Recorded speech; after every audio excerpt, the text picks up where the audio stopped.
அன்பு நண்பர்களே, அனைவருக்கும் அன்னை சமையல் உமாவின் அன்பான வணக்கங்கள்.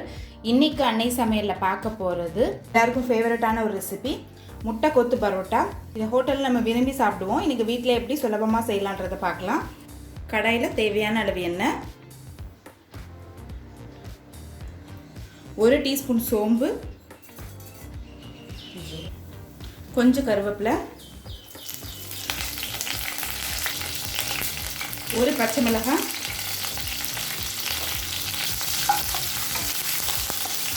அடுத்தது பொடியாக நறுக்குன்னு ஒரு வெங்காயத்தை சேர்த்துக்கலாம்.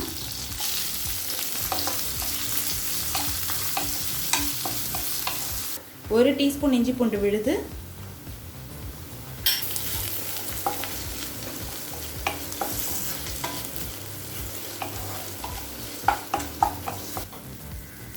அடுத்தது பாதி தக்காளி. பெரிய தக்காளியாக இருக்கனால நான் பாதி போட்டிருக்கேன். சின்ன தக்காளியாக இருந்தால் முழுசாக ஒன்று போட்டுக்கோங்க. 1/4 டீஸ்பூன் மஞ்சள் தூள், 2 டீஸ்பூன் மிளகாய் தூள்.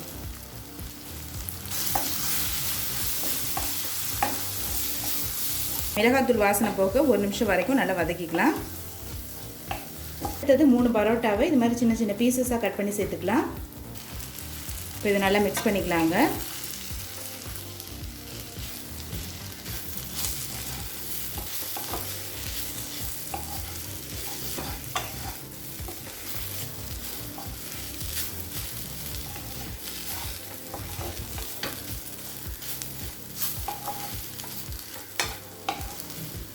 இப்போ பரோட்டாவை நல்லா மிக்ஸ் பண்ணியாச்சுங்க. இது கூடவே 3 முட்டை சேர்த்துக்கலாம்.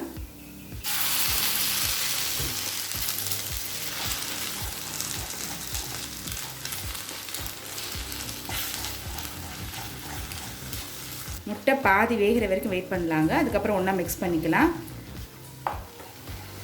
இப்போ பாருங்கள், முட்டை நல்லா பாதி வெந்துருச்சு. இப்போ எல்லாத்தையும் நல்லா மிக்ஸ் பண்ணிக்கலாம்.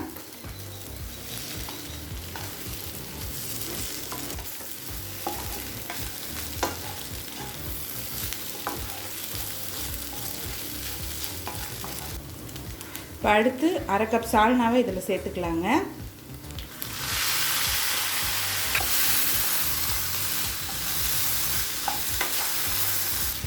இது சால்னா கண்டிப்பாக போடணுங்க. அப்போ தான் வந்து ஒன்றோடு ஒன்று மிக்ஸ் ஆகும். அப்படி இல்லைன்னா உங்களுக்கு பொரியல் மாதிரி உதிரி உதிரி தனித்தனியாக நிற்கும்.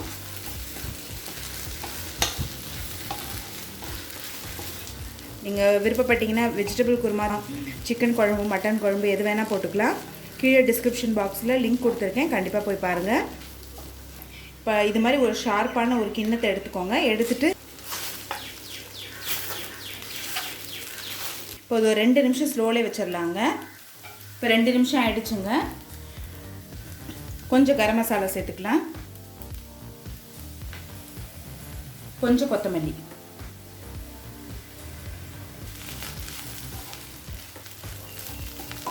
இப்போ முட்டை கொத்து பரோட்டா ரெடி ஆகிடுச்சுங்க. சர்வ் பண்ணிடலாம். இப்போ சுவையான முட்டை கொத்து பரோட்டா ரெடி ஆகிடுச்சு. ரெசிபியை ட்ரை பண்ணி பாருங்கள், கண்டிப்பாக உங்களுக்கே பிடிக்கும். ரெசிபி பிடிச்சிருந்ததுன்னா வீடியோவை லைக் பண்ணுங்கள், கமெண்ட் பண்ணுங்கள், ஷேர் பண்ணுங்கள். இது வரைக்கும் அன்னை சமையல் சேனலை சப்ஸ்கிரைப் பண்ணலன்னா சப்ஸ்கிரைப் பண்ணுங்கள். தேங்க்யூ.